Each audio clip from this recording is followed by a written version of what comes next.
السلام علی الحسین وعلی علی ابن الحسین. فاتحہ. بسم اللہ الرحمن الرحیم مالک یوم الدین نستعین اهدنا الصراط المستقیم صراط الذین انعمت علیہم غیر المغضوب علیہم ولا الضالین.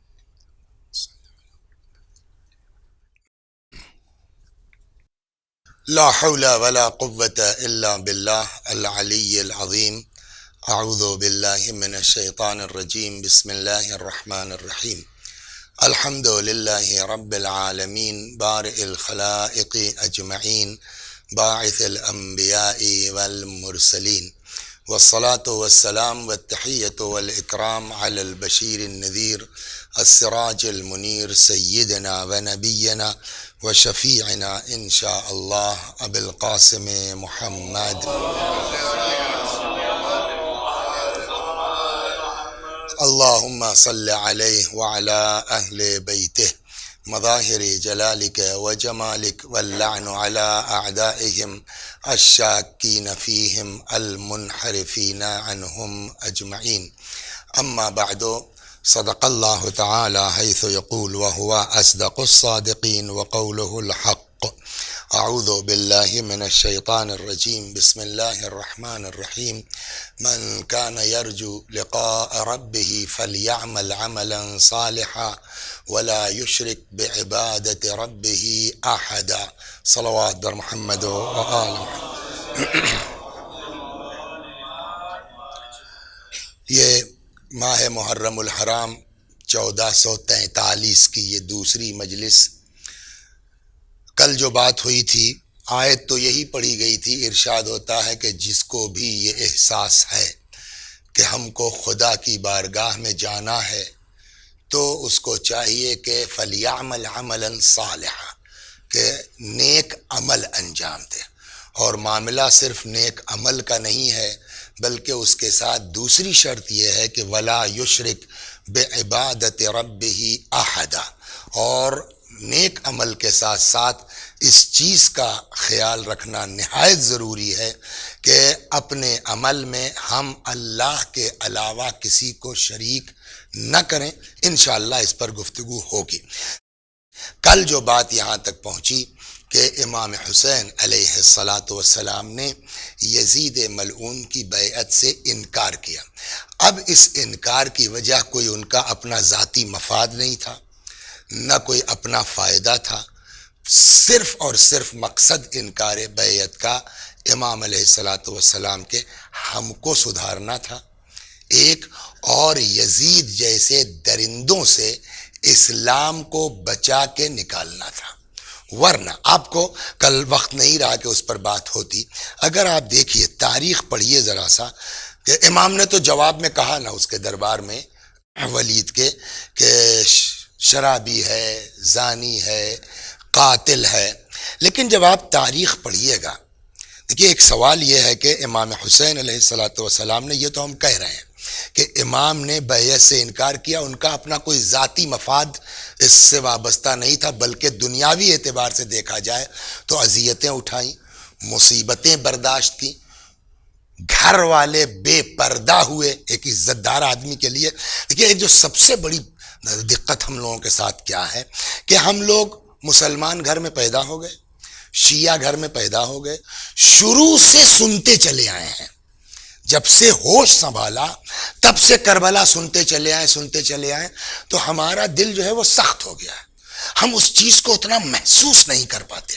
ورنہ آپ اگر دیکھیں کہ ایک عزت دار آدمی کے لیے میں یہ سمجھتا ہوں کہ شاید، میں نہیں کہتا کہ میری بات 100% کریکٹ ہے اور آپ ضرور مانیے، لیکن ایک مرتبہ سوچنے کی بات تو ہے کہ ایک غیرت دار آدمی کے لیے، ایک عزت دار آدمی کے لیے، ایک شریف آدمی کے لیے شاید اولاد کا مرنا اتنا دردناک نہیں ہے جتنا گھر کی عورتوں کا بے پردہ ہونا. اگر عزت دار آدمی ہے، اگر اور امام دیکھیے ایک روایت بھی ہے، روایت کہتے ہیں کہ لا دین لمن لا حیا اللہ، اس کے پاس دین نہیں ہے جس کے پاس غیرت نہیں ہے۔ تو اسلام بہت زیادہ زور دیتا ہے بشریت کے اوپر کہ غیرت دار بنو، اپنی عزت کا سودا مت کرو، غیرت کا سودا مت کرو۔ جس کے پاس غیرت نہیں ہے اس کے پاس دین نہیں ہے۔ اب آئیے، امام سے زیادہ تو دیندار کوئی دنیا میں نہیں ہوتا نا، اس لیے کہ وہ عین ایمان ہے، وہ کل ایمان ہے۔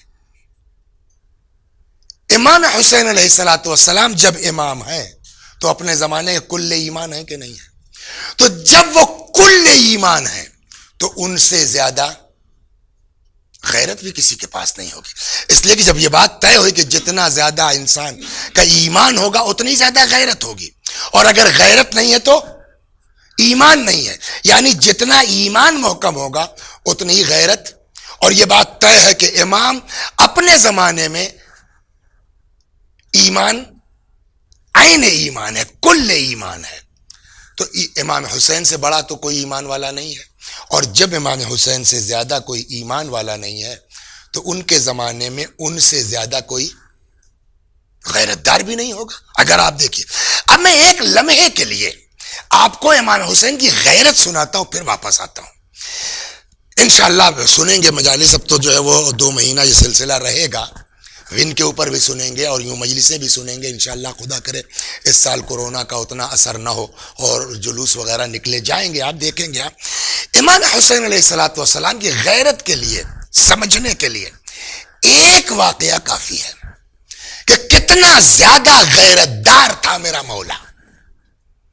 جب حضرت سید الشہداء سلام اللہ علیہ روز عاشورہ جنگ کرتے کرتے گھوڑے سے گر پڑے، تو اب جو تاریخ اور روایت کہتی ہے کہ گھوڑے سے گرنے کے بعد، اچھا ظاہر سی بات ہے کہ بعض روایتوں میں یہاں تک ہے کہ ایک ایسا نیزہ بھالا حضرت سید الشہداء سلام اللہ علیہ کے سینے پہ لگا تھا کہ جب حضرت نے نکالا ہے اس کو نا تو خون فوارے کی طرح ابل پڑا، اور روایات میں ہے کہ حضرت نے چلو لگا دیا اور چند ہی لمحوں میں وہ چلو بھر گیا، اور جب چلو بھر گیا تو امام حسین علیہ الصلوۃ والسلام نے اس کو اچھال دیا آسمان کی طرف۔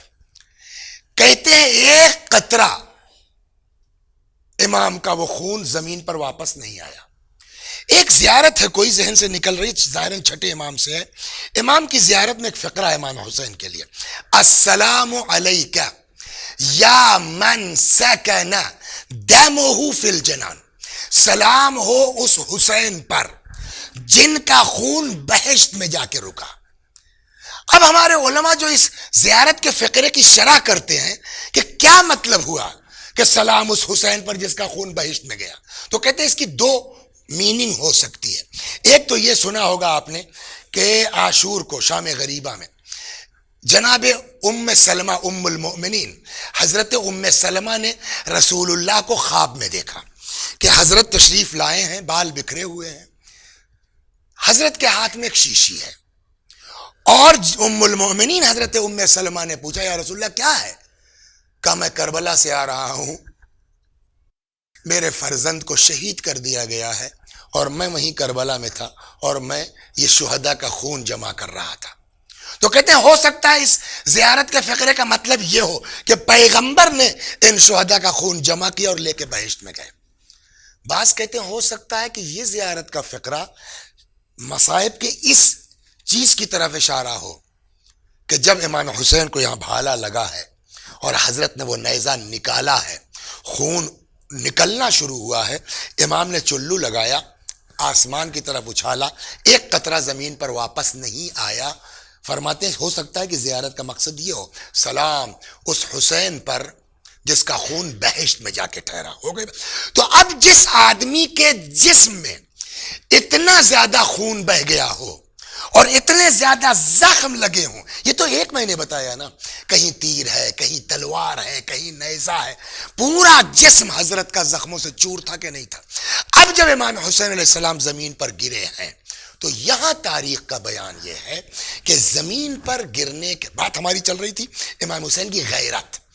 امام حسین سلام اللہ علیہ جب زمین پر گرے ہیں تو اب تاریخ کہتی ہے کچھ دیر تک میرے مولا سلام اللہ علیہ کی کیفیت یہ تھی امام حسین علیہ الصلوۃ والسلام کی کہ زمین پر پڑے تھے اور یہ یزیدی فوجی سمجھ نہیں پا رہے تھے کہ یہ زندہ ہیں کہ نہیں ہیں. لیکن اتنی زیادہ ہیبت تھی امام کی. ایک دشمن کا سپاہی ہے, اس نے کہا کہ میں نے اپنی زندگی میں اتنا بہادر آدمی دیکھا ہی نہیں کہ ایک بھری دوپہر میں جس کے بھائی بھتیجے بھانجے عزیز مار دیے گئے ہوں اور وہ خود 3 دن کا بھوکا اور پیاسا ہو, لیکن جس وقت امام نے تلوار نکالی یہ فوجیں بھاگتی تھی اور امام سے پناہ مانگتی تھی. اور تب امام تڑپ کے فرماتے تھے کہاں بھاگ کے جا رہے ہو, تم نے میرے اکبر کو مارا ہے. کہاں بھاگ کے جا رہے ہو, تم نے میرے عباس کو مارا ہے. تو یہ ہیبت کا عالم تھا امام کی کہ باوجود اس کے کہ جب زمین پر حضرت سلام اللہ علیہ گر پڑے ہیں تو کچھ دیر تک ایسی کیفیت تھی کہ ان یزیدیوں کو سمجھ میں نہیں آ رہا تھا کہ امام زندہ ہیں کہ نہیں ہیں. لیکن ہیبت کا حال یہ تھا باوجود اس کے یہ شمر وغیرہ خولی جو بھی ہے قریب جانے کی ہمت نہیں پڑ رہی تھی کہ آپ تو گر گئے ہیں نا, پڑے ہوئے ہیں, گردن جدا کرنی ہے نا, سر قلم کرنا ہے. مگر اتنی دہشت تھی ان سبوں کو کہ قریب جانے کی ہمت نہیں پڑ رہی تھی, پتہ نہیں کہیں زندہ نہ ہو. یہ دہشت تھی. اتنے میں ایک یزیدی فوجی کہتا, بہت توجہ سنیے آپ, میرے مولا کی غیرت کیا تھی. اتنے میں ایک یزیدی فوجی کہتا ہے میں بتا سکتا ہوں یہ زندہ ہیں کہ نہیں ہیں. کیسے کا بھی بتاتا ہوں. آیا یہ امام سلام اللہ علیہ کا جسم مبارک ہے, قریب پاس آیا اور وہیں سے رخ کرتا ہے خیموں کی طرف. دیکھیے بدماشیاں, اور چیختا ہے زور سے, ارے تم لوگ ادھر خیموں کی طرف کہاں جا رہے ہو. جس امام کے لیے روایت یہ کہتی ہے کہ نقاہت اور کمزوری کا عالم یہ تھا کہ یہ سمجھ نہیں پا رہے تھے کہ زندہ ہیں کہ نہیں ہیں, جیسے اس ملعون نے کہا کہ تم لوگ ادھر امام کے خیمے کی طرف کہاں جا رہے ہو, اس کیفیت میں اس کمزوری کے عالم میں جو روایت کا جملہ ہے, سبحان اللہ میرے مولا کی غیرت. روایت کہتی ہے کہ جیسے اس ملعون نے یہ جملہ کہا کوہنیوں سے ٹیک کے میرا مولا اٹھنے لگا اور جملہ فرمایا تمہاری جنگ مجھ سے ہو رہی ہے, میرے بچوں نے کیا بگاڑا ہے, ادھر کیوں جا رہے ہو. اب سمجھ میں آیا آپ کے کتنی غیرت تھی امام حسین علیہ الصلوۃ والسلام کے اندر. اتنا برداشت نہیں تھا. جس آدمی کو اتنی زیادہ غیرت ہے, سوال اس آدمی کو پتا تھا کہ نہیں تھا کہ آپ کی شہادت کے بعد کیا ہونا ہے. اس کا جواب بالکل واضح ہے. امام کو سب معلوم تھا کہ کیا ہونا ہے. مشہور ہے, سنتے رہتے ہوں گے آپ مجالس میں, ابھی امام حسین سلام اللہ علیہ پیدا نہیں ہوئے. ایک دن جناب فاطمہ زہرا سلام اللہ علیہ نے فرمایا بابا میرے شکم میں جو بچہ ہے عجب آوازیں دیتا ہے. کبھی کہتا ہے یا اماں انا ولدک العطشان, اماں میں تمہارا پیاسا بچہ ہوں. کبھی کہتا ہے یا اماں انا ولدک العریان, اماں میں تمہارا برہنہ بچہ ہوں. یعنی پیدائش سے پہلے پتہ میرے ساتھ کیا ہونا ہے. یہ جب مدینے سے جانے لگے ہیں, ام المؤمنین ام سلمہ نے پوچھا کہاں کا, عراق. مت جاؤ. کیوں؟ میں نے تمہارے نانا سے سنا ہے میرا بیٹا عراق میں مارا جائے گا. تو اس کا مطلب یہ تو پتا ہے, لیکن بات یہ نہیں کہ اپنی شہادت کی خبر ہے. جب مکے سے نکلنے لگے ہیں اور وہاں مکے میں لوگوں نے روکا ہے, ابن عباس وغیرہ نے, مت جائیے. حضرت نے کہا اللہ مجھے شہید دیکھنا چاہتا ہے. سنا ہے نا. پھر لوگوں نے رائے دی اچھا ٹھیک ہے آپ جائیے, عورتوں کو مت لے جائیے. یہاں میرا شاہد مثال یہ ہے. پھر لوگوں نے کہا اچھا ٹھیک ہے آپ جائیے, عورتوں کو مت لے جائیے. امام نے کیا فرمایا, ان اللہ شاء ان یراہن اسیرا, اللہ ان کو اسیر دیکھنا چاہتا ہے. تو اس کا مطلب یہ کہ ان چیزوں کے بعد اگر کوئی سوال کرے امام حسین کو پتا تھا کہ نہیں پتا تھا کہ میرے بعد زینب کو, ایک اور روایت کہتی ہے کہ شور ہوا تو امام حسین سلام اللہ علیہ تشریف لائے اور فرماتے ہیں یا اختی زینب ما لکن انا حسین کن حی وانتم تبکین، کیا ہو گیا ہے؟ ابھی تمہارا بھائی زندہ ہے، کیوں گریہ کر رہی ہو؟ لیکن وہی امام حسین جب خود رخصت ہو کے جانے لگے تو بعض بزرگوں کا فرمانا یہ ہے کہ جب عاشور کے دن امام حسین علیہ السلام رخصت ہو کے جانے لگے خود گریہ کرنے لگے۔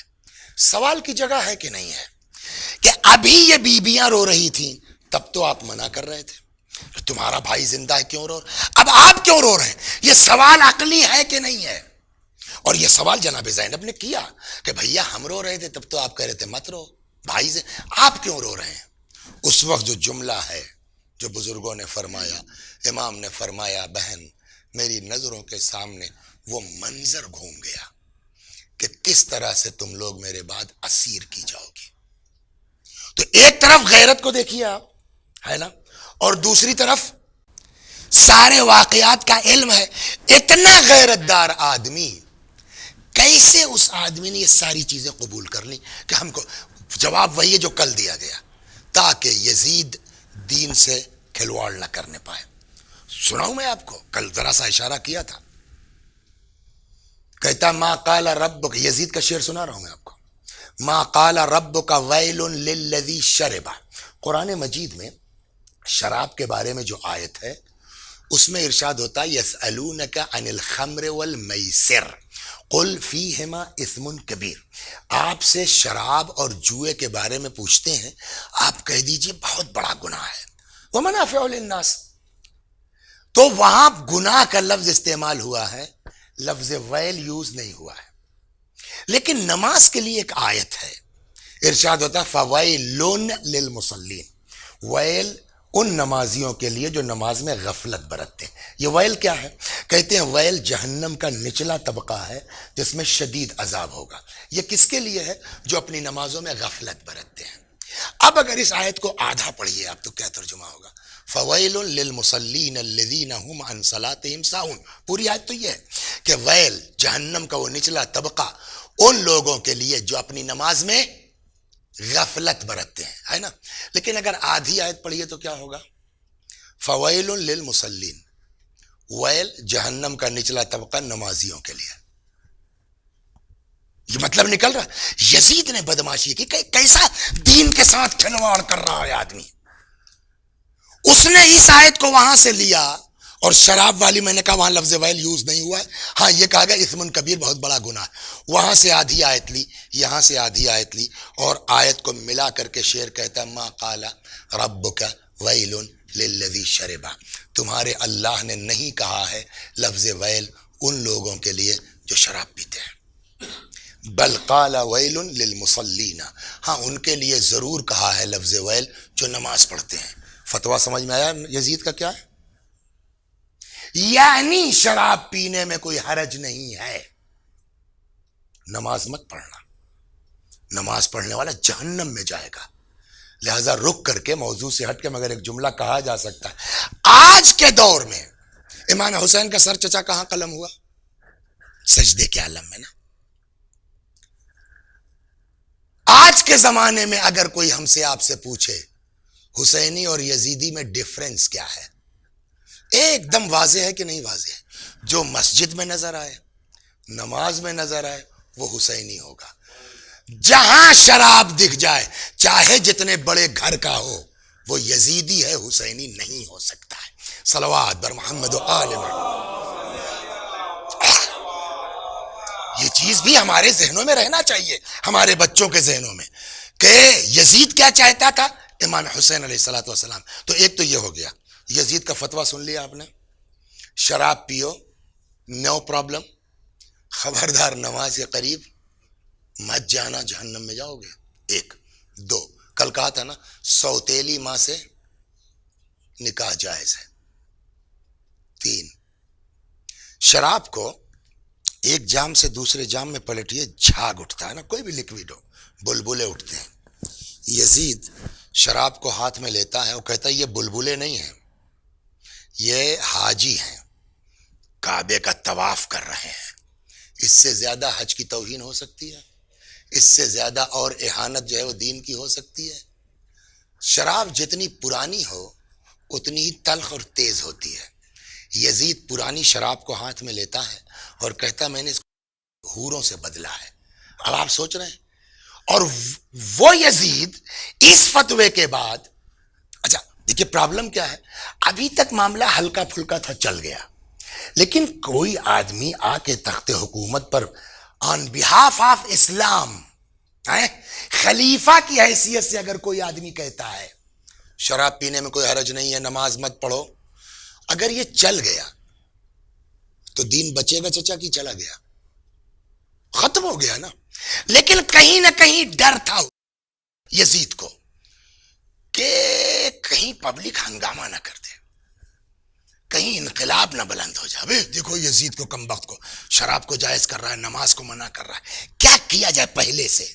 ایسا مضبوط ہاتھ مل جاتا جس کے گھر سے دین چلا ہے، جس کے گھر سے مذہب چلا ہے. میں نے کل بتایا نا بیعت کی میننگ کیا، کہ آپ سائیڈ ہو جائیے نا، ہم جو کر رہے بولیے مت، خاموش. اگر کوئی ایسا ہاتھ مل جاتا جس کے گھر سے دین چلا ہے، مذہب چلا ہے، وہ اگر بیعت کر لیتا تو پبلک چیخنے دو، پبلک چیختی رہے، ہم کہہ دیں گے تم کیا ہو، تمہاری اوقات کیا ہے. جس کے نانا کے یہاں سے دین چلا، جس کے گھر سے اسلام چلا، وہ حسین تو بیعت کر کے خاموش، آپ کون ہے بولنے والے. تو اب سمجھے بیعت مانگنے پہ اصرار کیوں تھا اتنا زیادہ، تاکہ یزید جو دین میں تبدیلیاں کرنا چاہتا ہے اس پر امام حسین چپ ہو جائے. انصاف سے بتائیے حسین جیسا آدمی چپ ہو سکتا ہے؟ اسی بنا پر سب برداشت. میں نے آپ کو کہا نا غیرت دار آدمی، اور پتا ہے کہ ہماری بہنیں اور ہمارے گھر کی عورتیں بے چادر پھرائی جائیں گی، اس کے باوجود ایکسپٹ کیا. اس کا مطلب یہ ہے کہ یہ جو قبول کیا ہے سامنے والی چیز اس سے بھی بڑی ہے کوئی، تب نہ قبول کیا اس کو. اور وہ کیا ہے کہ بھئیہ جب اسلام ہی نہیں رہ جائے گا تو ہم اپنا گھر اکیلے بچا کے کیا کریں گے، اپنا پردہ بچا کے کیا کریں گے. اصل تو پورے دین کا بچنا ہے. لہٰذا اس چیز کو ذہن میں رکھتے ہوئے کہ میرے ساتھ کیا ہونا ہے اس سے بحث نہیں ہے، میرے بیٹے مار دیے جائیں گے اس سے بحث نہیں ہے، میرے گھر کی عورتیں جو ہے بے مکنا و چادر پھرائی جائیں گی اس سے بحث نہیں ہے. معاملہ یہ ہے کہ اللہ کا دین بچا رہے، اللہ کا مذہب بچا رہے، پیغمبر کی زحمتیں ضائع نہ ہونے پائیں. یہ وہ چیز. اب بتائیے حسین سے بڑا احسان کسی کا ہمارے آپ کے اوپر ہے جس نے. لیکن اب آئیے لیکن پر. تو اب ایک بات یہ طے ہو گئی چچا کہ امام حسین علیہ السلام کی بیعت سے انکار اور ان ساری مصیبتوں کے برداشت کرنے کے پیچھے جو راز ہے وہ کیا، ہم ٹھیک رہے، ہمارا دین بچا رہے، ہمارا ایمان بچا رہے. سوال تو اب مقصد سمجھ میں آ گیا امام حسین کا کیا ہے، حفاظت دین. انی خرجت لطلب الاصلاح فی امت جدی، میں نکلا ہوں نانا کی امت میں اصلاح کے لیے. تو ہار جیت وہ قتل سے طے نہیں ہوگی کہ امام حسین مار دیے گئے معاذ اللہ تو ہار گئے، یزیدی فوج نے قتل کر دیا تو. مسئلہ مقصد کا ہے. ادھر مقصد تھا دین مٹانا، ادھر مقصد تھا دین بچانا. تو ہار جیت جو ڈیسائیڈ ہوگی وہ مقصد کے تحت پر ہوگی. اگر دین بچ گیا امام حسین جیت گئے، اور اگر دین نہیں بچ پایا یزید جیت گیا ہے نا. سوال اس وقت تو ہم جانتے ہیں کہ یزید کچھ نہیں کر پایا، امام حسین علیہ السلام یزید کے مقابلے میں جیت گئے. آج بتائیے کیا کہیں گے آپ؟ صلوات بر محمد. اس میں تو کوئی شک نہیں ہے کہ یزید اپنے مقصد میں کامیاب نہیں ہو سکا. امام حسین نے گھر لٹا دیا مگر نانا کی جو ہے پراپرٹی کو بچا لیا. لیکن آج اگر ہم سے سوال کیا جائے کہ امام حسین کا مقصد پورا ہوا کہ نہیں ہوا، مقصد کیا تھا؟ ہم دیدار ہو جائیں نا، ہم مذہبی ہو جائیں، ہم نمازی ہو جائیں. میں ایک آپ کو مثال دیتا ہوں، اس سے بالکل واضح ہو جائے گی کہ آج پوری کربلا کا دار و مدار ہمارے آپ کے اعمال پر ہے. اگر اس کو محسوس کیجیے آپ. ایک ماسٹر صاحب ایک صلوات پڑھیے محمد والے میں، ایک مثال دیتا ہوں. آدمی کسی مقصد کے تحت جب قربانی دیتا ہے اور وہ مقصد پورا ہوتا ہے تو اس کو اپنی قربانی میں بھی کیف محسوس ہوتا ہے، لذت محسوس ہوتی ہے. ایک ماسٹر صاحب ہے، ماسٹر کی تنخواہ 50,000 60,000 80,000 1,00,000 بس نا. 2 بیٹے ان کے، ہمارے یہاں سے ان کا آنا جانا تھا. مثلا جب وہ آتے تھے نہ قاعدے کی جوتا نہ ڈھنگ کا کپڑا، ایک ہوائی چپل پہنے ہوئے چلے آ رہے ہیں. بیوی بھی ان کی پرانی، پتہ نہیں شادی کے زمانے میں جب کبھی نقاب گھر سے ملا ہوگا میکے سے، وہی اپنا سل کے پہن رہے. ایک دن میں نے کہا یار ماسٹر صاحب ₹1,00,000 تنخواہ ہے آپ کی، یہ کیا آپ بغل بنائے ہوئے ہیں؟ ایک قاعدے کا جوتا پہن، اللہ نے نوازا ہے. انہوں نے کہا مولانا تنخواہ پتہ ہے آپ کو، خرچ معلوم ہے؟ میں نے کیا خرچہ؟ 2 لڑکے ہیں، کل ایک علی گڑھ میں MBBS کر رہا ہے، اس کے لیے پتہ نہیں 50 لاکھ 60 لاکھ کتنا دینا پڑا ہے. وہ لون لیا ہے تو 50,000 روپے مہینہ تو لون میں چلا جاتا ہے. دوسرا لڑکا فلاں جگہ سے کیا کر رہا ہے، 25,000 روپے اس کو دیتے ہیں اور 10-15,000 اس کو دیتے ہیں لون کے علاوہ.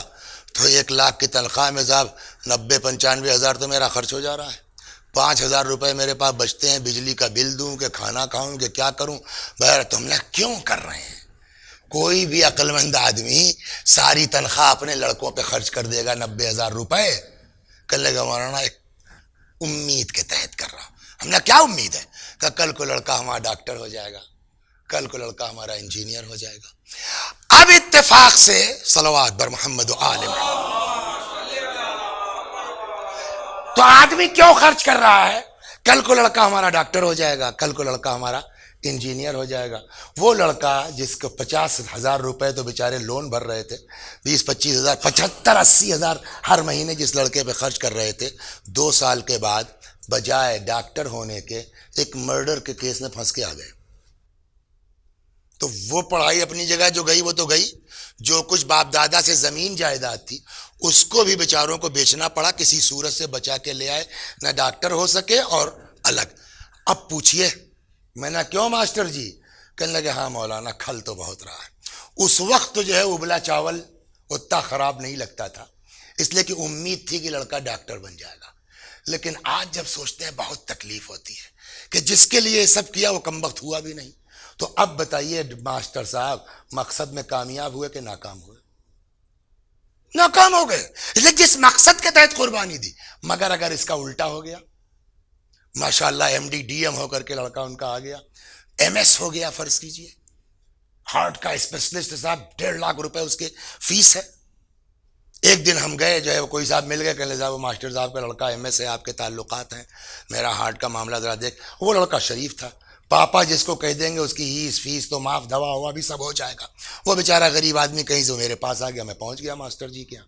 وہی ماسٹر صاحب کہ جن کے پاس پہننے کو چپل نہیں تھی، جب بیل بجائی نوکر نکلا، جی کہہ دو، کہنے وہ نہا رہے آئیے بیٹھیے. اب جو ان کے ہم ڈرائنگ روم میں آ کے بیٹھے صاحب تو اتنا دھس گئے ہم، زبردست صوفہ. بہرحال ایک آدھے گھنٹے تک انتظار کرنے کے بعد معلوم ہوا اپنے قد سے لمبی تولیہ سے سر پوچھتے ہوئے جو ہے وہ ماسٹر صاحب آئے، بیٹھے گئے. جی مولانا صاحب فرمائیے. میں نے کہا بھائی یہ ہمارے گاؤں کے ہیں جاننے والے، ان کو ہارٹ کی پرابلم ہے. کہا ہاں ابھی انہوں نے صاحب پرچہ نکالا، لکھا دیکھو تم تو جانتے ہو ہمارے اور وسیع صاحب کے کتنے تعلقات ہیں، یہ ان کے گاؤں کا ہے اور اس کا ایک پیسہ ہے، لو بیٹا یہ خط لو. وہ تو چلا گیا. کہنے لگا کہ بیٹھیے آپ. ماسٹر صاحب فرمانے لگے کہ بیٹھیے آپ. اب بتائیے آپ کیا اعتراض کر رہے تھے؟ اسی دن کے لیے میں سب برداشت کر رہا تھا. اس وقت تو جیسے تیسے ابلا چاول کھا لیا، کچھ اچھا لگا، ایک امید تھی. لیکن آج جب یاد کرتا ہوں نا پچھلا زمانہ تو ابلے چاول بڑا مزہ آتا ہے یاد کر کے کہ اگر ہم نے وہ 5 سال زحمت نہ برداشت کی ہوتی تو آج ہمارا لڑکا. یہ بتائیے کہ اب اگر لڑکا لائق نکل گیا، اس قربانی کو یاد کر کے ڈاکٹر صاحب کو تکلیف ہوگی یا خوش ہوں گے؟ خوش ہوں گے. لیکن ویسے ہی پہلے والے کی طرح قاتل نکل گیا، اب اس قربانی کو یاد کر کے ڈاکٹر صاحب خوش ہوں گے یا تکلیف ہوگی؟ اس وقت کم تکلیف ہوئی ہوگی، اس لیے کہ مقصد سامنے تھا. آج اپنی اولاد کی نالائقی دیکھ کے زیادہ تکلیف ہوگی. زینب سے زیادہ عزت دار کون ہے؟ ام کلثوم سے زیادہ عزت دار کون ہے؟ امام حسین سے زیادہ آبرومند کون ہے؟ اس وقت یزید کے دربار میں جانے میں جناب زینب کو کم تکلیف ہوئی ہوگی، اس لیے کہ ایک مقصد تھا، دین بچ جائے گا میری اس قربانی سے۔ لیکن آج اگر ہماری بیٹیاں، ہماری بہنیں، ہماری مائیں اس کا لحاظ نہ کریں، بے مقنع چادر اس مال میں اس مال میں گھومتی رہیں، کل کو جناب زینب کو تکلیف کم ہوئی ہوگی۔ آج ہماری بے دینی کو دیکھ کر کے امام حسین کو زیادہ تکلیف ہوگی، جناب زینب کو زیادہ تکلیف ہوگی۔ اصلی عزاداری یہ ہے، اگر ہم حضرت زینب کو خوش کرنا چاہتے ہیں، اگر ہم امام حسین سلام اللہ علیہ کو خوش کرنا چاہتے ہیں، تو ہم یہ دیکھیں میرے مولا کی قربانی کا مقصد کیا تھا، اس مقصد کو پورا کرنے کی کوشش کریں۔ میں اپنے بچوں سے، ظاہر سی بات ہے کہ ون پہ تو ساری دنیا دیکھے گی نا، لہٰذا میں اس ون کے ذریعے سے، اللہ واقعا توفیق دے جو لوگ اس میں کام کرنے والے ہیں، جو لوگ زحمت برداشت کر رہے ہیں، میں اس ون چینل کے ذریعے سے یہ گزارش کرنا چاہتا ہوں اپنے بچوں سے، اپنی بچیوں سے، اصلی عزاداری یہ ہے کہ امام حسین نے کیوں قربانی دی، اس پر غور کر کے ہم امام کے مقصد کو پورا کرنے کی کوشش کریں۔ اگر ہم امام کے مقصد کو پورا کر رہے ہیں، امام کو کل جو تکلیف ہوئی، لیکن آج ہمارا ایمان دیکھ کے، ہمارا دین دیکھ کے، ہمارا تقوی دیکھ کے امام کو کتنی خوشی ہوگی، زینب کو کتنی خوشی ہوگی، حضرت ام کلثوم کو کتنی خوشی ہوگی۔ جس مقصد کے تحت ہم بے مقنع چادر دربار میں گئے، آج ہمارا مقصد پورا ہو گیا۔ لیکن اگر ہم بے نمازی ہو گئے، ہم تارک الصلاۃ ہو گئے، ہم بے دین ہو گئے، ہمارے گھر کی عورتیں بے مقنع چادر ہو گئیں، کل کو حسین کو، اولاد حسین کو کم تکلیف ہوئی، لیکن آج ہماری بے دینی دیکھ کے شاید ان کو زیادہ تکلیف ہوگی۔ ہم کو اس محرم میں یہ طے کرنا ہے کہ اپنے ایمان اور عقیدے کو مضبوط کر کے حسین اور حسین والوں کو خوش کرنا ہے، یا بے دین بن کر کے حسین کی مصیبت میں اضافہ کرنا ہے۔ صلوات بر محمد و آل محمد۔ بس تو مقصد کیا تھا امام کا؟ کل بھی میں نے عرض کیا، خود فرماتے انی خرجت لطلب الاصلاح فی امت جدی، میں نکلا ہوں تاکہ اپنے نانا کی امت میں اصلاح کر سکوں۔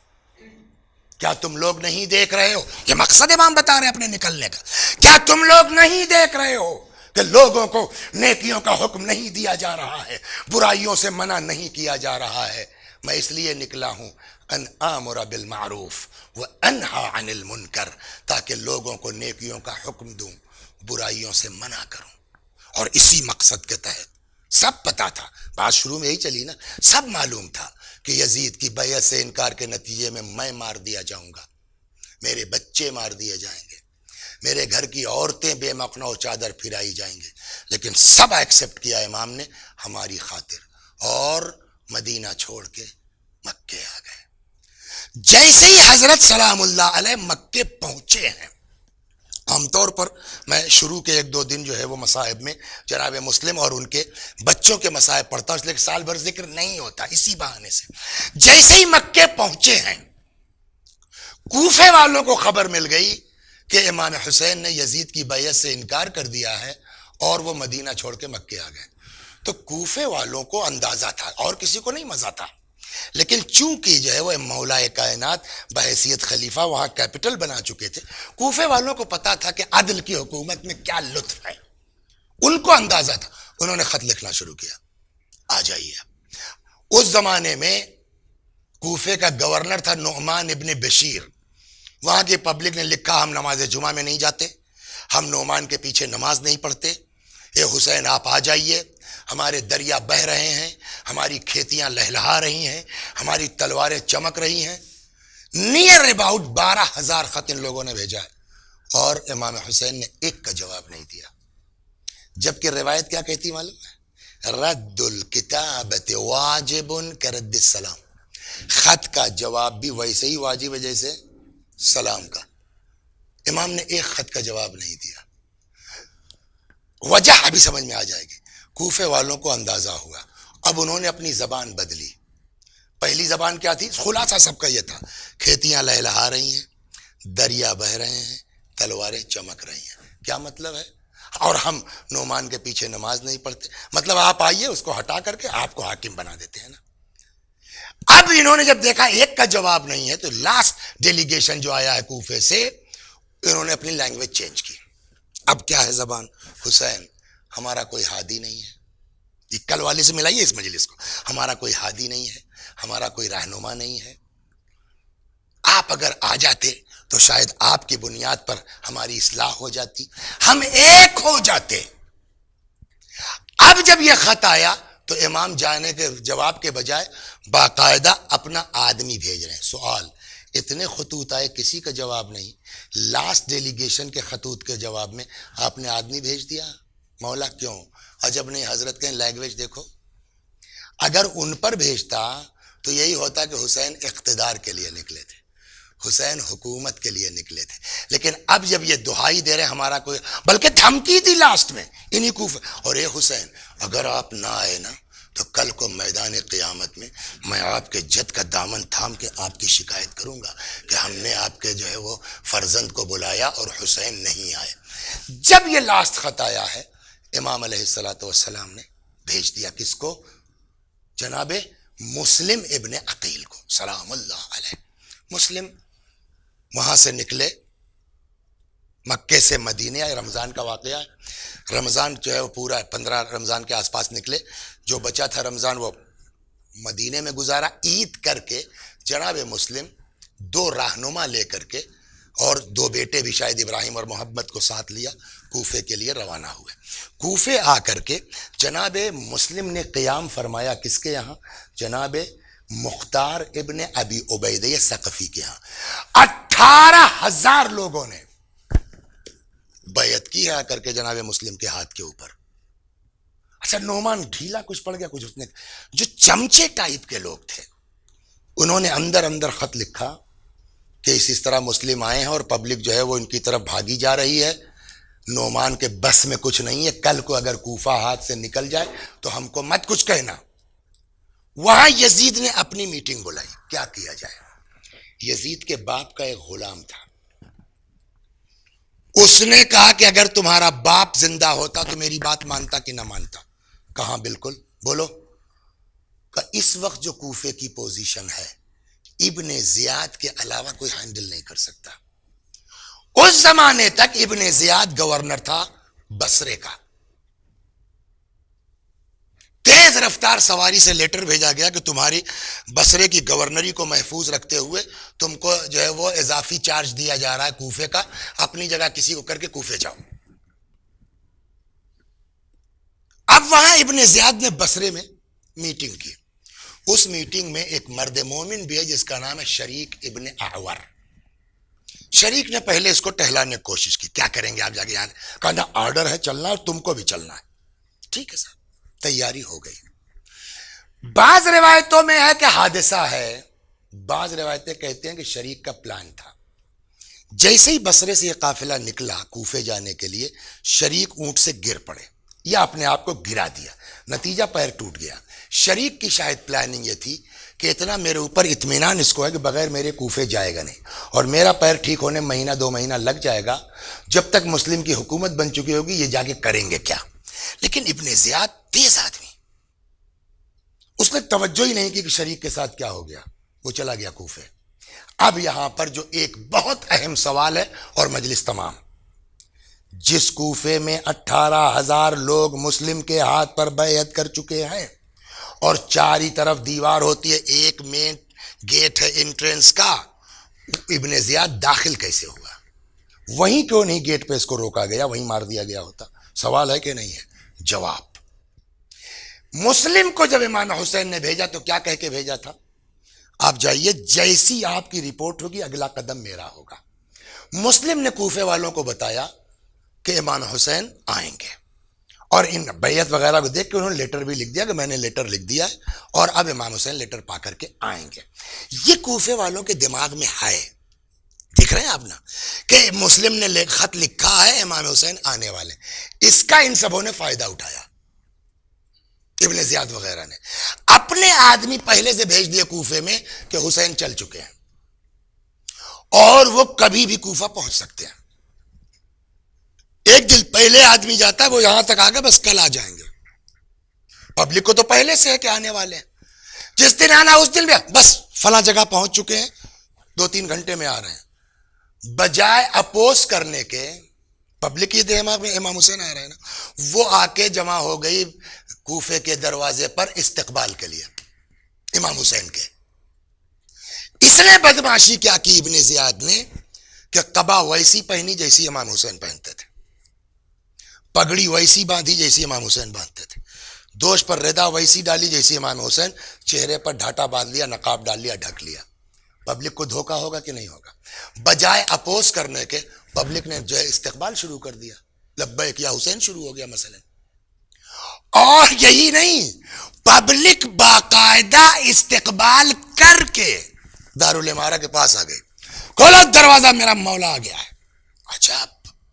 اور اس کیس کو اتنا سیکریٹ رکھا گیا کہ جس نعمان سے اس کو گورنر ہو کے آیا ہے نا، تو نعمان گورنر ہے، اس سے چارج، جس گورنر سے چارج لینا ہے اس کو بھی نہیں پتا ہے کہ یہ کون ہے۔ جب پبلک نے زیادہ شور مچایا کہ جو ہے وہ توڑ دیں گے دروازہ کھولو، تو نعمان اوپر گیا چھت پر، وہ بھی دھوکا کھا گیا، کہتا اے حسین اتنی آسانی سے تھوڑی ہم آپ کو جو ہے وہ دارالامارہ حوالے کر دیں گے۔ تب اس نے نقاب ہٹایا، ابھی میں ہوں جلدی کر۔ جب تک پبلک سمجھے تب تک وہ اندر ہو گیا، دروازہ اب سیف ہو گیا نا۔ اچھا پبلک کو تو یہی سمجھ میں گیا یہ کیا دھوکا ہو گیا، تو جو جوش تھا وہ خود بخود مات پڑ جائے گا نا، عقلی بات ہے۔ اب اس زمانے کے جو قبائلی نظام سے جو لوگ واقف ہیں ان کو اندازہ ہے کہ قبیلوں کا نظام یہ ہوتا تھا کہ سردار قبیلہ نے جو کہہ دیا وہی سب کچھ ہے۔ ابن زیاد نے کیا کیا، لڑائی جھگڑا نہیں، مین جو قبیلے تھے ان کو بلوا لیا، جو بک سکتے تھے 10,000 20,000 50,000 لاکھ لو، سائیڈ ہو جائیے آپ۔ جو بک سکتے تھے ان کو خرید لیا گیا، جو نہیں بک سکتے تھے، اب ایک سنیے اس میں جلدی سے، یہ شریک جن کا پیر ٹوٹا تھا، یہ مومن آدمی اندر سے، یہ آ کے کوفے میں کہاں رکے؟ ہانی کے ہاں۔ مسلم کہاں ہے؟ مختار کے ہاں۔ مختار کو کسی کام سے جانا پڑ گیا کوفے سے باہر، تو یہ ہوا کہ آپ بھی یہیں آ جائیے۔ تو اب ہانی کے ہاں جناب مسلم بھی ہے اور شریک بھی ہے۔ کسی نے ابن زیاد کو بتایا تمہارا دوست جس کا بسرے چلتے وقت پیر ٹوٹا تھا اس سے ملنے کہاں ہے؟ کہ یہیں ہے کوفے میں ہانی کے ہاں۔ کہ بتا دو آ رہے ہیں۔ وہاں اطلاع پہنچی، وہاں شریک نے آپس کی میٹنگ بلائی، کہ دیکھو بھائی ہانی، تم لوگ چاہے جو ہو، بٹ جتنا میں جانتا ہوں ابن زیاد کو تم لوگ نہیں جانتے ہو، اس سے بڑھیا چانس نہیں ہو سکتا، مار دو۔ میں پانی مانگوں گا کوٹ ورڈ، مسلم تم اس کمرے میں رہو، نکلنا تلوار چلا دینا، گردن الگ ہو جائے، جھنجٹ ختم ہو جائے۔ اتنے میں وہ آ گیا، مسلم ادھر چلے گئے، ادھر ادھر کی باتیں ہوتے ہوتے آخر میں اس نے کہا کہ پانی لاؤ جناب شریک نے۔ مسلم کو نکلنا چاہیے تھا نا، نہیں نکلے۔ شریک کو یہ ہوا کہ کہیں مسلم کو یہ ڈر تو نہیں ہے کہ بھائی دوسرے کا گھر ہے، حملہ ناکام ہوا تو بیچارہ شریک پھنسے گا، وہ پھنسے گا۔ کہ بھیا اتنی زبردست پیاس لگی ہے، برداشت سے باہر ہے، چاہے یہ پانی پی کے میں مر ہی کیوں نہ جاؤں، مگر بھیا مجھ کو پلا دیجیے آپ لوگ، برداشت نہیں، پانی پانی پانی۔ ابن زیاد نے کہا کیا ہو گیا بھائی اچانک پانی؟ ہانی نے کہا اس میں جب سے پیر ٹوٹا ہے تب سے تھوڑا کھسک گئے۔ اس کا ایک غلام تھا، معقل نام تھا اس کا، اس نے پکڑا ہاتھ لے کے بھاگا، کہنے لگا یہ پانی نہیں، ہم کو کوٹ ورڈ لگ رہا ہے، کچھ پلاننگ تھی۔ کہا یار شک تو ہم پتہ لگاؤ مسلم کہاں ہے۔ اس معقل کو 3,000 دیے، بس تمام جاؤ، تمہارا کام کچھ نہیں ہے، پتہ لگاؤ مسلم کہاں ہے۔ مین قبیلے تو خریدے جا چکے تھے۔ اس زمانے میں شیعت کی پہچان، جو میں شروع سے کہا تھا کہ امام حسین کا مقصد دیکھیں، شیعت کی پہچان کیا تھی؟ کثرت عبادت، کثرت دعا، کثرت نماز۔ یہ مسجد میں جا کے بیٹھ گیا اور اب واچ کر رہا ہے، کون آتا ہے، کب آتا ہے، کیا کرتا ہے۔ ایک آدمی پہ جا کے اس کی نگاہ ٹکی، یہ بہت دعا نماز کرتے ہیں۔ کون؟ مسلم ابن اوسجہ، جو کربلا کے شہیدوں میں ہے، یہ شیعہ ہوں گے۔ آیا ان کے پاس، السلام علیہ وسلم، میں صاحب باہر سے آیا ہوں اور سنا یہاں میرے مولا کے سفیر آئے، کچھ خمس کا پیسہ تھا 3,000، سوچ رہے تھے بیعت بھی کر لیتے، پیسہ بھی دے دیتے۔ مسلم ابن اسودہ نے کہا کہ میں کیا جانوں, غلط جگہ ڈائل کر دیا آپ نے, میں نہیں جانتا. اس نے کہا وہ لگتا ہے یقین نہیں ہے. اس نے خود اسی مسجد میں نماز دعا شروع کر دی. کئی دن جب یہ ہوا کہ ہاں اب ان کو کچھ اعتبار ہوا تو ایک دن گیا, کہنے صاحب بتا دیجئے میں باہر سے آیا ہوں. کہا یار تمہاری نماز دعا سے لگتا تو ہے کہ تم اپنے آدمی ہو. اچھا آؤ. یہ چوک ہوئی, وہاں سے لے کے آئے ہانی کے یہاں. مسلم کے ہاتھ پر اس نے معقل نے بیعت کی, 3000 پکڑایا, واپس گیا. ابن زیاد سے کہتا مسلم ہانی کے گھر ہے, بلا لاؤ ہانی کو. اب گئے ہانی. اب ہانی کے قبیلے والے جانے کو تیار نہیں جانے دیں گے, بدماش آدمی ہے.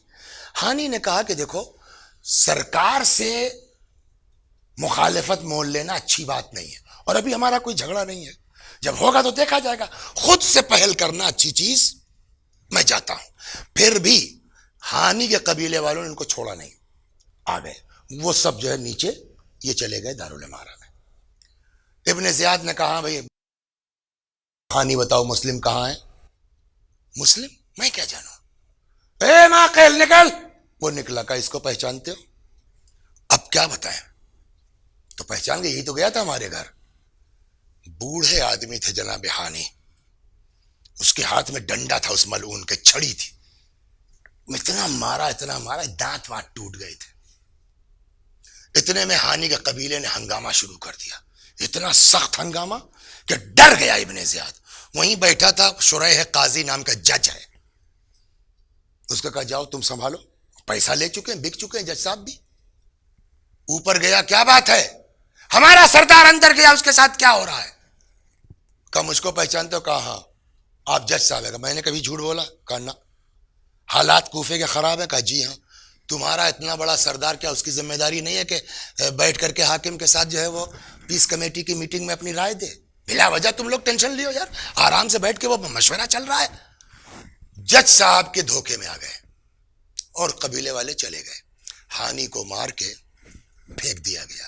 جب تک اچھا ایک چیز دیکھیے, مجمع کا جوش اور ہوتا ہے نا. جب آدمی گھر پہنچ گیا اور سردار مین مار دیا گیا تو کسی کی بیوی, کسی کا جو ہے وہ ماں, کسی کی بہن, کسی کا, ارے جب ہانی کا تمہاری کیا اوقات ہے. نتیجہ یہ کہ مین جو قبیلہ آ سکتا تھا مقابلے میں وہ بھی سائیڈ ہو گیا. اب جب اس طرح سے ابن زیاد نے کنٹرول کر لیا, تب اعلان ہوا جو کوئی مسلم کا حمایتی ہو اس کو پکڑ لو. پھر اعلان ہوتا ہے 8 ذی الحجہ کو, خود مسلم جہاں کہیں ملے ان کو گرفتار کر لو. اسی کی وجہ سے آپ نے سنا ہے کہ ایسا دہشت طاری ہوئی کہ نماز عشاء کے بعد جو مسلم نے مڑ کے دیکھا تو کوئی نہیں ہے. رات کی تاریکی ہے, کبھی اس گلی میں کبھی اس کوچے میں. تھک کے ایک دروازے پر بیٹھ گئے, ایک مومنہ کا مکان ہے. اعلان ہو چکا جو کوئی مسلم کا حمایتی ہو پکڑ لو. تو جس کے گھر کا آدمی لیٹ ہے, عورتیں پریشان ہیں کہ نہیں ہیں. یہ مومنہ طوع نام, اس کا بیٹا غائب ہے. یہ بار بار نکلتی, کہاں رہ گیا. دیکھا ایک آدمی بیٹھا ہے. محبت اہل بیت چچا دل کو نرم کرتی ہے. کہنے لگے بھیا میرا بیٹا گھر سے غائب ہے, میرے دل پہ کیا گزر رہی ہے, تم اپنے گھر چلے جاؤ, گھر والے پریشان ہوں گے. مسلم نے کوئی جواب نہیں دیا. تھوڑی دیر بعد پھر آئی, پھر یہی بات. حضرت مسلم نے سر اٹھایا, اماں تھوڑا سا پانی پلا دو گی؟ وہ بلا گئی, پانی لے کے آئی. پانی پی کے برتن, اب تو پانی پی لیا نا, اب چلے جاؤ.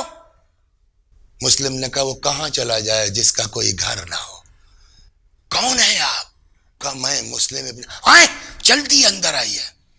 اندر آئے, حجرہ دیا, کھانے کا انتظام کیا, انکار کر دیا. مصلی چاہیے عبادت. پوری رات حضرت مسلم نے عبادت میں گزاری ہے. صبح بیٹا آ گیا, بلال نام تھا اس ملعون کا. اس کو شک ہوا کہ اماں اس کمرے میں کون ہے. کہ بیٹا اب کسی کیا پتا اس کو کہ میرا بیٹا میرے ساتھ دھوکہ کرے گا. کہ بیٹا کسی سے کہنا مت, سفیر حسین داماد علی مسلم. اچھا. وہاں سے نکلا ملعون, سیدھا گیا ابن زیاد کے دربار میں. محمد ابن قیس نام کا آدمی تھا, اس کے کان میں کہا اس نے مسلم کو کہیں ڈھونڈنے کی ضرورت نہیں ہے, مسلم میرے گھر میں ہے. ابن زیاد نے کہا کیا کہہ رہا ہے؟ کہہ رہا مسلم میرے گھر میں ہے. کہ لے لو سپاہی جاؤ 200 پکڑ لاؤ. گھوڑوں کی آواز، غیرت سنیں گے اہل بیت کی آپ، گھوڑوں کی ٹاپوں کی آواز آنے لگی، اللہ اکبر۔ مسلم نے جو ہے وہ لباس رازم پہننا شروع کیا، مومنہ تڑپ گئی، مولا مت جائیے باہر، آپ اکیلے ہیں۔ فرمایا نہیں جاؤں گا تو یہ سب تیرے گھر میں داخل ہو جائیں گے۔ میں کہوں گا مسلم، ایک مومنہ کے گھر کی حرمت کا اتنا خیال ہے، ارے کاش آپ کربلا کے میدان میں ہوتے تو پھر دیکھتے 10 محرم کو کس طریقے سے خیام حسینی کی بے حرمتی کی گئی ہے۔ اللہ اکبر۔ جنگ شروع ہوئی، محمد ابن اشعث نے کہا اور مدد چاہیے، 200 سپاہی اور آ گئے، اور چاہیے 200 سپاہی اور آ گئے۔ ابن زیاد کہتا ہے ایک آدمی کے لیے؟ کہا کیا کوفے کا بنیا سمجھا ہے، ترکاری بیچنے والا سمجھا ہے؟ لیکن اس کے باوجود آقا یہ گرفتار نہیں کر پائے مسلم کو، جانتے ہیں؟ اچھا اس وقت واپس آئیے 1 منٹ کے لیے، مسلم کو نکل کے مارنا تھا نا، نہیں نکلے، کیوں؟ جب ابن زیاد چلا گیا تو مسلم حجرے سے نکلے، شریک نے کہا کیا کیا مسلم، اتنا بڑھیا چانس نکل گیا ہاتھ سے۔ جانتے ہیں مسلم نے کیا جواب دیا؟ کہا مجھ کو پیغمبر کی حدیث نے روکا۔ کیا؟ کہ رسول اللہ فرماتے ہیں مسلمان کسی پر دھوکے سے وار نہیں کرتا۔ تو یہ ابن زیاد بچا، لیکن آج مسلم کے ساتھ، اسی مسلم کے ساتھ دھوکہ ہو رہا ہے۔ جب دیکھا کہ قابو میں نہیں آ سکتے تو ایک گڑھا کھودا گیا، گھاس پھوس سے اوپر سے برابر کیا گیا، اور پھر فوج نے جو ہے وہ ایک حکمت کے ساتھ پیچھے ہونا شروع کیا، بڑھتے بڑھتے مسلم گڑھے میں گر گئے۔ اب تو شیر جو ہے وہ قید ہو گیا نا، تیر پتھر آگ کے گولے تک پھینکے گئے، امان کی شرط پر مسلم کو گرفتار کر لیا گیا، لے کے آئے ابن زیاد کے دربار میں۔ کسی نے کہا ابن زیاد کو سلام نہیں کیا تم نے امیر کو؟ مسلم، میرا امیر صرف حسین ہے۔ اللہ اکبر۔ جب اندازہ ہو گیا حضرت مسلم کو کہ اب نہیں بچوں گا، مار دیا جاؤں گا، تو روایت کہتی ہے کہ مسلم نے کہا میری کچھ وصیت ہے۔ پہلے کسی نے توجہ نہیں کی، ابن زیاد نے کہا اچھا سن لو، دیکھو کیا شمر ہے، ہاں بولو۔ کہ 700 کا مقروض ہو گیا ہوں، میری تلوار اور زرہ بیچ کے میرا قرضہ ادا کر دینا۔ ابن زیاد نے کہا ہر آدمی تم کو اپنے گھر مہمان ٹکا رہا تھا، تم کو پیسے کیا ضرورت پڑ گئی؟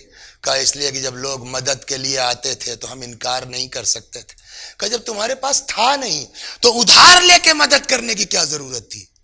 حضرت مسلم نے کہا اس لیے کہ مجھ کو یقین تھا میرا مولا آ رہا ہے، وہ میرے قرضوں کو ادا کر دے گا۔ اللہ اکبر۔ میری لاش کو پڑی مت رہنے دینا، دفنا دینا۔ تیسری وصیت یہ کہ میں نے مولا کو خط لکھا تھا، کوفہ ٹھیک ہے آ جائیے، لکھ دینا مولا کوفہ آنے کی ضرورت نہیں ہے۔ اللہ اکبر۔ لے کے آئے دارالامارہ پر، شہادت سے پہلے بتا چکا کھانا نہیں کھایا، پانی مانگا، یہ ہوٹ ووٹ کٹ گیا تھا حضرت مسلم کا، سمجھا؟ جیسے ہی پیالے میں خون آ جاتا تھا، 1 بار 2 بار 3 بار واپس کر دیا، شاید اللہ مجھ کو پیاسا شہید دیکھنا چاہتا۔ اس کے بعد حضرت مسلم کا سر تن سے جدا کر دیا گیا۔ کب شہید ہوئے مسلم؟ 9 ذی الحجہ کو۔ امام حسین کب شہید ہوئے؟